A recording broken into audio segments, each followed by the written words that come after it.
शांति।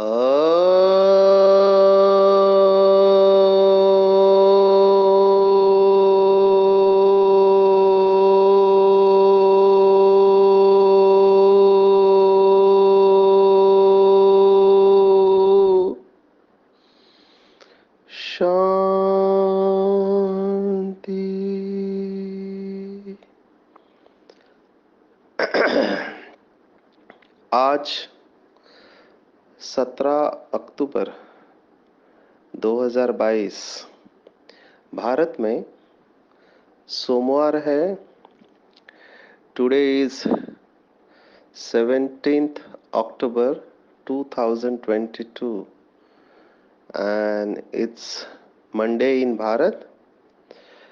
आज की मुरली का जादुई रहस्य स्वयं को प्रेरणा देने के लिए magical secrets of today's Murli for motivating the self.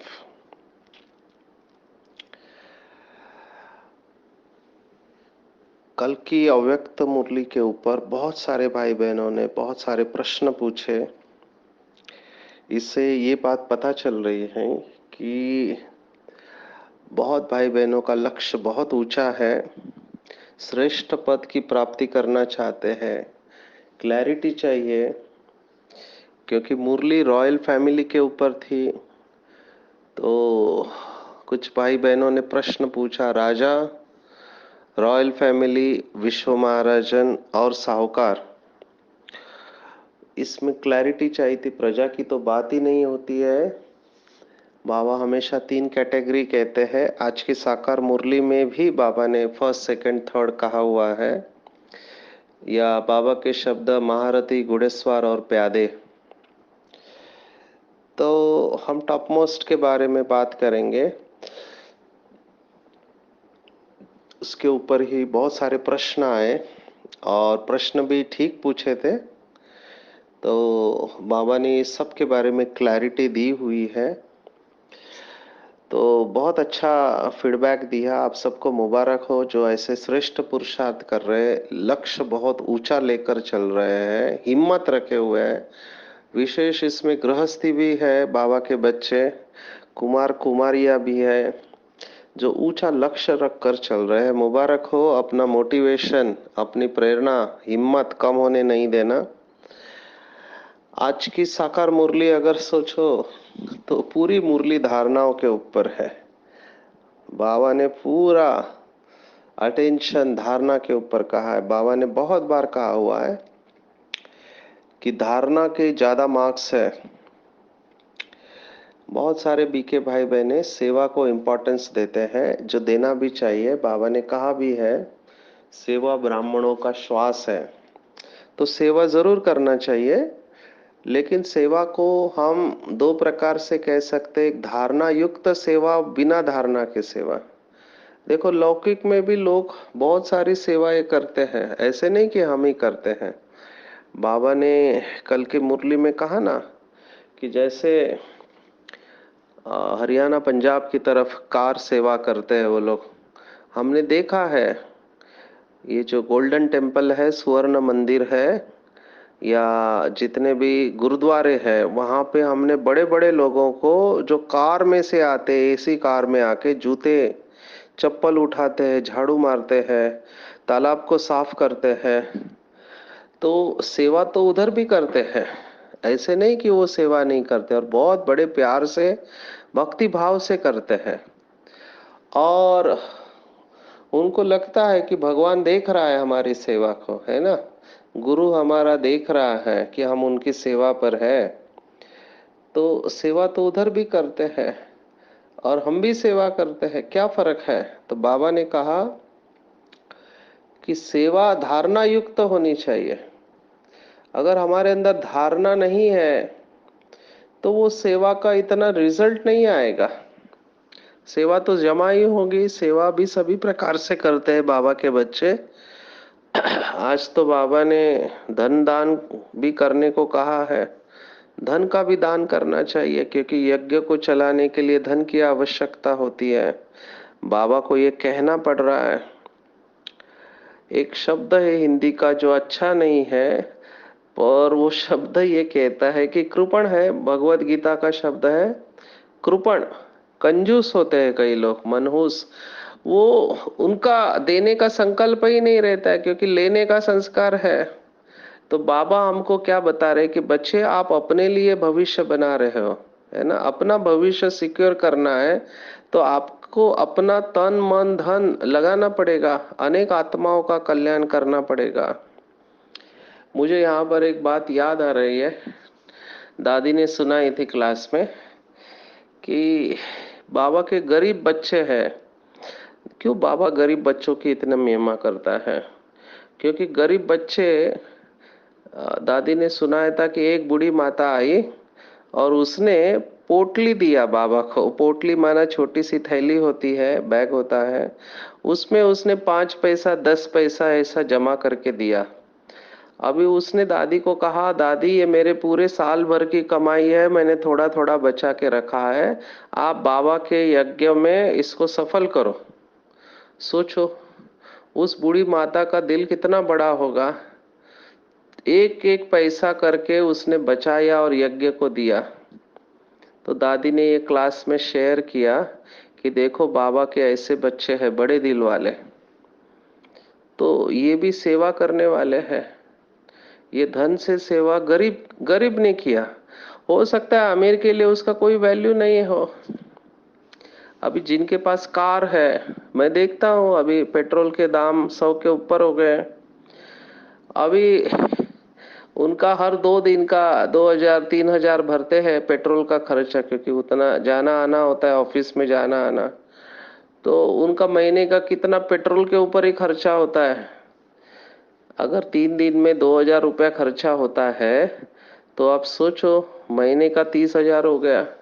अभी 30,000 किसी का महीने का सैलरी होता है, लेकिन वो 30,000 पेट्रोल डालने वाला यज्ञ में कितना सहयोगी बनेगा, और जिसका महीने का सैलरी 30,000 है वो कितना सहयोगी बनेगा। आप सोचो इसके ऊपर। तो बाबा ने 3 हिस्से करने को कहे हुए हैं, एक अपने घर के खर्चे के लिए, एक यज्ञ के लिए, और एक अपने भविष्य के लिए। तो ऐसे कितने लोग श्रीमत पर चलते हैं हमको नहीं पता, लेकिन बाबा हमेशा ये कहता है कि बच्चे आप अपना भविष्य सिक्योर करो। वो जो भक्ति मार्ग में शब्द है ना, ईश्वर अर्थ दान पुण्य, ईश्वर अर्थ करते हैं ना, ईश्वर के नाम से करते हैं, तो ईश्वर जरूर रिटर्न देता है, तभी तो करते हैं। अभी मैं इस समय अरुणाचल प्रदेश के लोहित डिस्ट्रिक्ट के मेदो टाउन करके है, मेदो। तो इस टाउन के एक बाबा का बच्चा है, यहाँ का लोकल ट्राइबल है, जिनका नाम है, डॉक्टर है वो, जिन्होंने मुझे सौंपा तौसीक। उन्होंने मुझे पूरा अरुणाचल प्रदेश सेवा के लिए लेके आए बहुत साल पहले, माना 2010 के करीब। तो उनका संकल्प क्या था, क्योंकि उनके ट्राइब में बहुत लोग अफीम लेते हैं, तो उनको लगा कि इनको हमको छुड़ाना चाहिए। तो उन्होंने हमारा ज्ञान सरोवर डॉक्टर के कॉन्फ्रेंस में सेशन सुना, तो मेरे साथ बात किया। तो उन्होंने कहा आप आएंगे हमारे इधर, बहुत दूर है अरुणाचल प्रदेश। तो मैंने कहा क्या है उधर? कहते हमारे इधर लोग कानी, कानी माना ये उनकी भाषा में अफीम को कानी बोलते हैं, कानी पीते हैं, और हमारे ट्राइब्स में नशा बहुत है, तो आप नशा छुड़ाने आएंगे? मैंने कहा ठीक है, बाबा की सेवा है तो आएंगे। जब मैं आया तो मैंने हालत देखा इधर कितना है, और उस डॉक्टर ने मुझे उनके कार से सब जगह घुमाया। यहाँ रास्ते उतने खास नहीं थे उस समय, अभी तो थोड़ा इम्प्रूवमेंट हुआ है। रास्ते बहुत खराब, खड्डे, और नदी में से जा रहे हैं, लैंडस्लाइड हो रहा है, माना पहाड़ गिर चुका है, हमको रुकना पड़ रहा है। ऐसे उन्होंने पूरा घुमाया, हर स्थान पर लेक्चर रखा। फिर लोगों का विरोध भी हुआ कुछ स्थान पर, जो लोग अफीम की खेती करते हैं वो कहते हैं हमारा आप धंधे पर लात मार रहे हैं, और वो सब इलीगल था। ऐसे बहुत सारे अनुभव कराए, तो वो इस मेदो टाउन में मुझे लेके आए। तो मैंने कहा ये आपका टाउन है? बोला हाँ, ये मेरा गांव है। तो मेरे मुंह से निकल गया, मैंने कहा आपको इधर बाबा की सेवा करनी चाहिए, यहाँ बाबा का एक सेंटर होना चाहिए। तो मैं तो प्रेरणा देते रहता हूँ, तो इस भाई को दिया, और मुझे पता नहीं था कि ये भाई इसको इतना सीरियसली लेगा। आज मैं यहाँ पर आया हूँ तो भाई ने पूरा बहुत बड़ा मकान बना दिया। उसका खुद का घर एकदम छोटा है गांव में, माना 2 रूम वाला है, लेकिन उसने बाबा के लिए पूरा मकान बना दिया। तो कितना बड़ा भाग्य उसने बनाया। तो ऐसे बाबा के बच्चे हैं, अभी अपनी कैपेसिटी से भी ज्यादा स्ट्रेच करते हैं। ऐसे ही मैं अभी मालदा में गया था, वहां पर भी एक भाई ने हिम्मत रखा, तो वो अनुभव करते कि बाबा कैसे हमको मदद करते हैं। कुछ प्लान नहीं, कुछ नहीं, सब खुद बना दिया है ना। और अभी वहाँ स्टूडेंट आने भी चालू हो गए। तो हिम्मत रखना चाहिए ऐसे सेवा करने का। बाबा को बहुत अच्छा लगता है ऐसे बच्चे जब हिम्मत रखते हैं। तो हिम्मत बच्चे मदद बाप। तो बाबा की आज की पूरी मुरली धारणा के ऊपर है। बाबा ने कहा अपना और दूसरों का कल्याण करने के निमित्त बनो। ये निमित्त शब्द मुझे बहुत अच्छा लगता है। निमित्त माना आपकी रिस्पॉन्सिबिलिटी नहीं है, बाबा जिम्मेवार है। तो कितना अच्छा शब्द है, कितना हमको हल्का करता है। बाबा ने एक मुरली में कहा था कि शुभ भावना और शुभ कामना का बीज है निमित्त भाव। पूरी भगवत गीता निमित्त भाव के रिवॉल्व घूमती है कि मैं निमित्त हूँ, निष्काम सेवाधारी। निमित्त भगवान करा रहा है, सब कुछ भगवान करा रहा है, मैं उसको मन और बुद्धि सौंप रहा हूँ। देखो दुनिया में लोगों ने इसका क्या अर्थ निकाला, हम क्या कह रहे हैं और वो क्या कह रहे हैं। हमने कहा कि बाबा मुझे आप चलाओ, आपकी श्रीमत पर मैं चल रहा हूँ, मैं आपको अपनी मन और बुद्धि सौंप रहा हूँ। तो निमित्त माना अपने अंदर अहंकार नहीं आएगा। नहीं तो अहंकार आता है कि मैंने किया, मैंने सेंटर खोला, मैं अच्छा स्पीकर हूँ या मैं अच्छी सेवा कर सकता हूँ, ये मैंपन अहंकार लाता है। लेकिन निमित्त समझने से अहंकार समाप्त हो जाता है। करण करावनार भगवान है। पर भक्ति मार्ग में उसको कैसे लिया कि सब कुछ भगवान ही करता है। बात बिल्कुल ठीक है, लेकिन कैसे करता है उसका यथार्थ अर्थ है कि वो हमको शक्ति देता है, ज्ञान देता है, जिसके आधार पर हम करते हैं, है ना। वो भगवान करता है माना ये नहीं कि सुख दुख भगवान देता है, गलत काम भी भगवान करता है, नहीं। भगवान तो श्रेष्ठ कर्म करने की प्रेरणा देता है। तो बाबा ने कहा अपनी उन्नति करनी है, ज्ञान रत्नों का दान करना है। आज के बाबा ने मुरली में बहुत कड़ा शब्द इस्तेमाल किया कि बाबा का बच्चा बनकर दान नहीं करना तो उसको ब्राह्मण नहीं कहेंगे। ब्राह्मण माना दान करने वाला। तो हमको दान करना है। क्या दान करना है? ज्ञान रत्नों का दान करना है। अब ये बाबा की श्रीमत है, पर दान कौन नहीं कर पाएंगे? जिनकी खुद की धारणा नहीं है, वो कैसे दान कर पाएंगे? जो खुद श्रीमत पर चलते ही नहीं है, वो दूसरों को अगर बोलेंगे भी तो तीर नहीं लगेगा, है ना। तीर किसका लगेगा? जिसके अंदर शक्ति है, जो खुद वो फॉलो करता है। अभी इसके बारे में भक्ति मार्ग की कहानी भी है, आपने सुनी होगी। कोई इसको महात्मा गांधी के साथ जोड़ता है, कोई और किसी संत के साथ जोड़ता है, पर जिसकी भी कहानी है, तो कहानी में ऐसे कहते हैं एक माँ अपने बच्चे को लेकर आती है संत के पास और कहती है कि मेरा बच्चा गुड़ बहुत खाता है, आप उसको समझाओ। तो वो संत कहते ठीक है, इसको आप 10 दिन के बाद लेके आओ। तो बोलती ठीक है, 10 दिन के बाद आते हैं। तो वो संत उसको बहुत, बच्चे को बहुत प्यार से समझाते कि बच्चे ज्यादा गुड़ नहीं खाना चाहिए, इससे बीमारी हो सकती है, दांत खराब हो सकते हैं। बहुत खाता था वो। तो उसकी माताजी को समझ में नहीं आता है, ये बात अगर इतनी ही थी तो उस दिन भी कह सकते थे। तो संत को पूछती है कि आपने उस दिन क्यों नहीं कहा? तो उसने कहा मैं कैसे कहता, क्योंकि मैं भी गुड़ खाता था। अब मैं खुद खा रहा हूं तो मैं दूसरों को कहूंगा तो उसमें ताकत नहीं आएगा, बल नहीं आएगा। इसलिए बाबा कहता है कि मेरे 2 प्रकार के बच्चे हैं, एक दिमाग से सेवा करने वाले और एक दिल से सेवा करने वाले। दिमाग से सेवा जो करते हैं उनका तीर दिमाग तक जाता है, और जो दिल से सेवा करते हैं उनका तीर दिल में लगता है, क्योंकि धारणा करके बोलते हैं ना। तो पावर उसी में आती है जो बाबा की श्रीमत पर चलकर धारणा करके फिर सेवा करते हैं ना, उसका रिजल्ट ज्यादा है। इसलिए बाबा ने मुरली में भी कहा हुआ है कि स्थूल सेवा के अगर 1 मार्क है तो धारणा के 10 मार्क है, तो 1:10 रेशो है। इसलिए धारणा का बहुत इंपॉर्टेंट है। धारणा माना नियम नहीं, धारणा माना ज्ञान गुण शक्तियों की धारणा। अमृत वेला उठना नियम है ना। बाहर का खाना नहीं खाना नियम है, पवित्र रहना नियम है। लेकिन इसके आधार पर हम बाबा से शक्ति खींच पाएंगे जब हमारा खान पान शुद्ध होगा, दिव्य गुणों की धारणा होगी या पवित्र रहेंगे, तभी हमारा योग लगेगा और हम बाबा से शक्ति खींच पाएंगे। और उस शक्ति के आधार पर ज्ञान गुण शक्तियां हमारे अंदर आएंगे, तभी हम मायाजीत बन पाएंगे। तो वो ज्ञान गुण और शक्तियों की धारणा, यही धारणा है।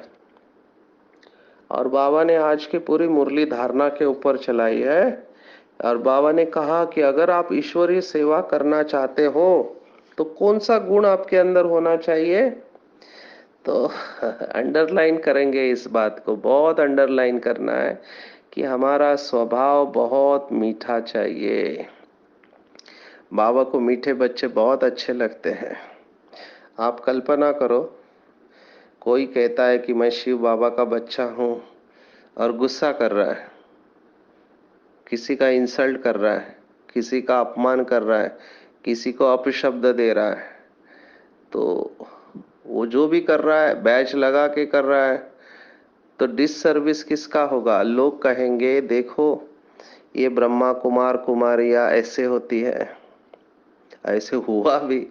मुझे एक भाई ने अभी रिसेंटली कहा कि वो पहली बार मधुबन गए थे, तो कहाँ पे योग करके निकल रहे थे, तो उन्होंने एक जगह पे एक आत्मा दूसरे को बहुत गुस्सा कर रही थी, बहुत डांट रही थी जोर जोर से, और सभी लोग सुन रहे थे। तो वो कहता है मेरे ऊपर बहुत गलत इंप्रेशन पड़ा।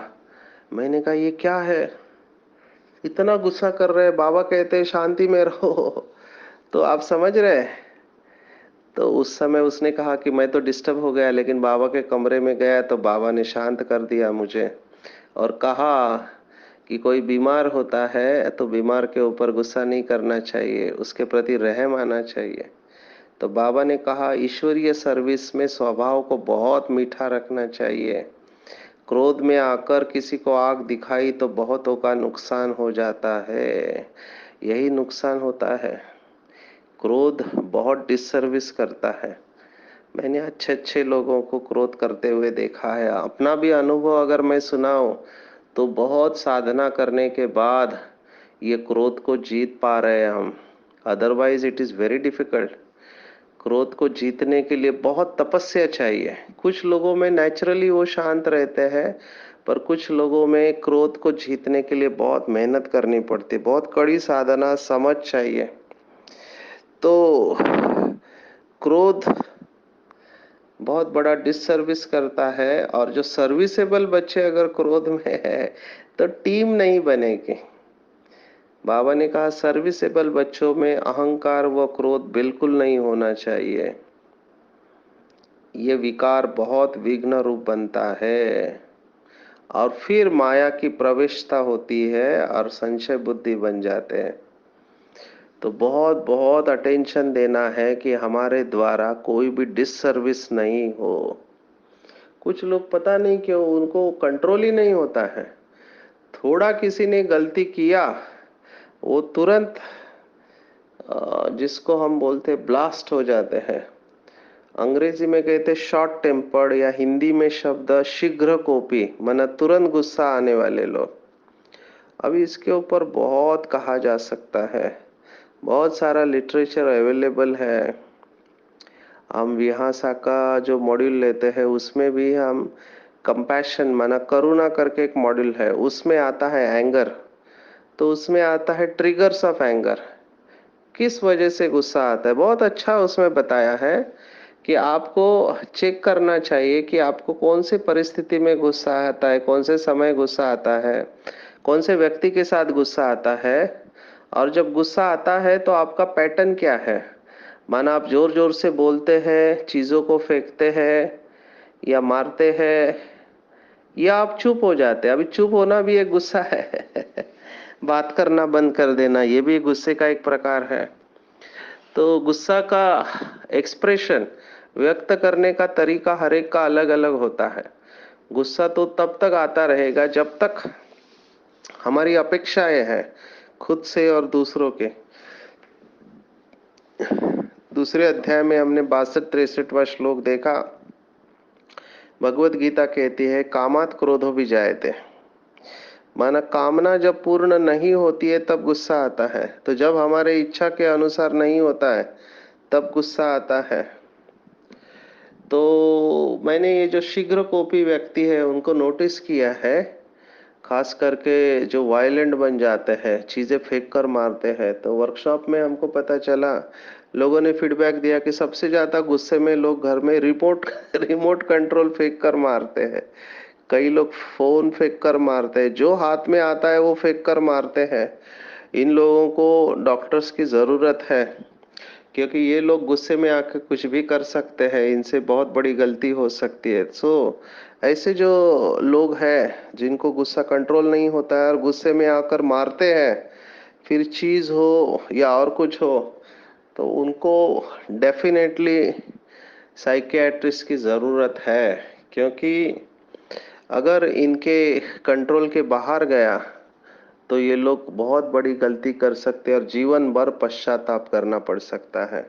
मैंने कुछ लोगों का इंटरव्यू लिया जेल में, तो उनके हाथ से जो खून हुआ था उसकी जड़ भी वो कहते हैं कि क्रोध में आकर हमने कर दिया।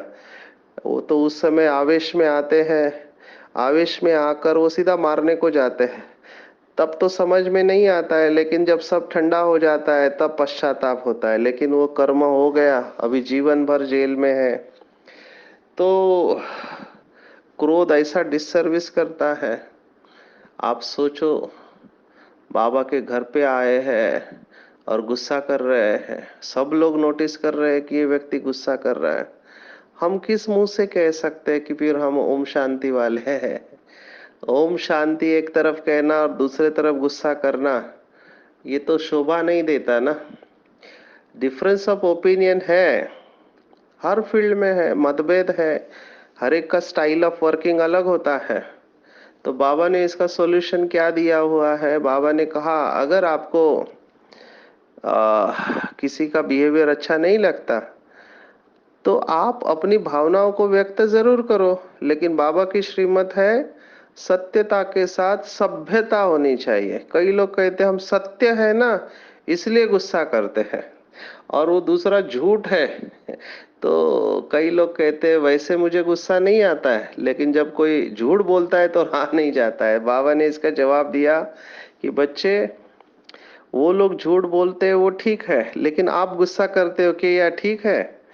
तो अपनी बात को कहना जरूर है, लेकिन रेस्पेक्टफुली करना है। केवल इतना ही सा भी आप करेंगे कि अत्यंत सम्मान पूर्वक अपनी भावनाओं को व्यक्त करना, उसके बाद डिटैच हो जाना है। वहां पर भी अटैच हो जाते हैं लोग, मैंने बोला फिर भी नहीं किया। ये भी एक प्रकार का अटैचमेंट है। अभी जो एडमिनिस्ट्रेटर्स है, प्रशासक है, उनके आगे बहुत डाइसी सिचुएशन रहता है। माना उनको तो काम कराना है ना। तो कई लोग कहते हैं कि जब तक गुस्सा नहीं करेंगे तब तक लोग काम नहीं करते। ये भी एक बहुत बड़ा बिलीफ सिस्टम है कि गुस्सा करेंगे तभी काम करेंगे। एक ने तो मुझे कहा कि डरना चाहिए मेरे से, मैं एडमिनिस्ट्रेटर हूँ, अगर नहीं डरेंगे लोग तो काम नहीं करेंगे। तो ये सब अलग अलग बिलीफ सिस्टम क्रोध के साथ जुड़े हुए हैं। बाबा भी, अगर वो बाबा के बच्चे ने मुझे कहा देखो भगवान भी मुरली में क्या कहता है, कैसे डराता है। वो कहता है देख मैं प्यार से हूं तो बाप हूं, लेकिन मैं धर्मराज भी हूं, तेरे को सजा दूंगा, हर एक कर्म दिखा के सजा दूंगा। ये भी क्या कर रहे हैं आप, एक प्रकार से डरा रहे हैं। तो क्रोध करने वाले क्या करते हैं, कई बार फियर क्रिएट करने की कोशिश करते हैं, सामने वाले को दबा के रखते हैं ताकि वो काम करे। लेकिन बाबा की श्रीमत क्या है? बाबा की श्रीमत है कि बच्चे क्रोध नहीं करना चाहिए। बाबा की श्रीमत है कम बोलो, धीरे बोलो, मीठा बोलो। अभी इसको आप लिटरली लेना है सिचुएशन के अनुसार। सिचुएशन के अनुसार आपको अपने आप को संभालना आना चाहिए। अभी मैं जनरलाइज कह रहा हूँ, स्पेसिफिक नहीं कह रहा हूँ। कौन सी बात कहाँ लेकर जाते हैं लोग। मैं ये कह रहा हूँ संगठन में बहुत प्यार से चलना चाहिए। लोगों से गलतियां होती है, उनके प्रति शुभ भावना रखना चाहिए। निमित्त आत्माओं को बाबा ने रखा है। आज की बाकी मुरली में बाबा ने यही कहा कि नौकरी छोड़कर सर्विस करने का कुछ लोग सोचते हैं, लेकिन अगर नौकरी करके भी अगर आपने धारणाएं नहीं की और सर्विस अच्छी तरह से नहीं किया तो बोझ चढ़ जाएगा, है ना। जैसे केवल खाते पीते और आराम करते हैं तो बोझ चढ़ जाएगा। बाबा ने बाकी आज की पूरी मुरली शिव पुराण और कृष्ण पुराण के बारे में कहा है कि लोग भगवत गीता को कृष्ण पुराण समझते हैं। एक्चुअली बाबा ने कहा हुआ है शिव पुराण, लेकिन नाम कृष्ण का डाल दिया। ये बहुत अच्छा अप्रोच है शिव पुराण और कृष्ण पुराण का। बाकी बाबा ने कहा कि बच्चे आप सर्विस को खूब बढ़ाओ, है ना। अलग अलग भाषा में पर्चे छपाना चाहिए, लेकिन धारणा को बाबा ने इम्पोर्टेंस दिया है। और ब्राह्मण बनकर दान नहीं किया तो वो ब्राह्मण नहीं है। सर्विस का बहुत शौक रखना है हमको, थक कर बैठ नहीं जाना है। कई बार कई बच्चे निराश हो जाते हैं। एक बहन ने सुना है, एक स्थान पर थी, कोई स्टूडेंट ही नहीं आ रहा है, रोज सुबह उठकर खुद ही मुरली पढ़ रही है, 1 साल 2 साल, तो थक कर बैठ जाते हैं जब रिजल्ट नहीं आता है। तो ऐसे ही बाबा के कुछ बच्चे, कुछ लोगों में काम के संस्कार है, कुछ लोगों में क्रोध के संस्कार है ना। बाकी भी संस्कार होते हैं, फीलिंग के संस्कार होते हैं, नाराज हो जाते हैं, निराश हो जाते हैं, रोने के संस्कार है। तो हर एक आत्मा में अलग अलग संस्कार है। तो संस्कार को परिवर्तन नहीं कर पाते हैं ना, तो थक जाते हैं। युद्ध करते करते थक जाते हैं ना, तो गिव अप कर देते हैं कि अब मेरे से नहीं होता है। तो बाबा ने कहा थक कर बैठ नहीं जाना है, आपको जरूर सेवा करनी है। ऐसा कोई भी कर्म नहीं करना है जो आपकी रिपोर्ट निकले। तो शिव बाबा को बहुत फुरना रहता है। बाबा हमेशा कहता है कि निर्विघ्न तपस्या होनी चाहिए। बाबा भी सेंटर को मार्क्स इसी आधार पर देते, निर्विघ्न सेंटर। तो हम खुद किसके लिए विघ्न नहीं बने और अपना सेंटर भी निर्विघ्न रखे, उसके लिए भी साधना करें। कई बाबा के बच्चे रोज बीके भाई बहनों को सकाश देते हैं, जितने भी बाबा के बच्चे उनको सकाश देते हैं, ताकि सभी बीके भाई बहने निर्विघ्न रहे, कोई भी कहाँ पर भी विघ्न नहीं आए। ये अच्छा अभ्यास है, मैं भी करता हूँ। और बाबा ने कहा मायाजीत और विजयी कौन बनेंगे, जो हमेशा बाप की छत्र छाया के अंदर रहते हैं। जितना बाबा की याद में रहते हैं उतना बाबा के साथ का अनुभव करते हैं और सेफ रहते हैं। जैसे बच्चा होता है छोटा, माँ बाप की गोद में सेफ सुरक्षित अनुभव करता है। अकेला उसको कोई मारने आया तो सीधा माँ बाप की गोद में चला जाएगा और बोलेगा अब देखो मार के दिखाओ, क्योंकि उसको पता है कि माँ बाप मेरे को प्रोटेक्ट करेंगे। ऐसे ही बाबा कहते हैं कि बाबा की छत्र छाया में रहते हैं वो सुरक्षित रहते हैं, और जो संकल्प में भी छत्र छाया से बाहर निकलते हैं उन पर माया का वार होता है। जैसे दुश्मन सुरक्षित रहता है, अंदर रहता है, जैसे वो बाहर आया सामने से गोली लग जाती है बॉर्डर पे।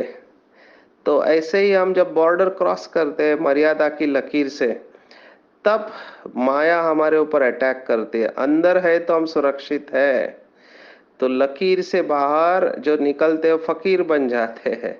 तो माया बहुत होशियार है, ऐसे बाबा के बच्चों को पकड़ती है।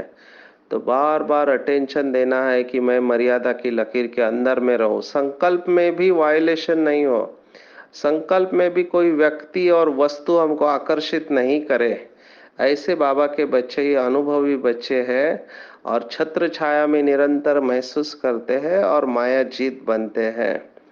और जितने जितने हम मर्यादा की लकीर के अंदर रहते, बाबा की छत्र छाया में रहते, धीरे धीरे अनुभव करते कि हम शरीर से डिटैच होते जा रहे हैं, अशरीरी होते जा रहे हैं।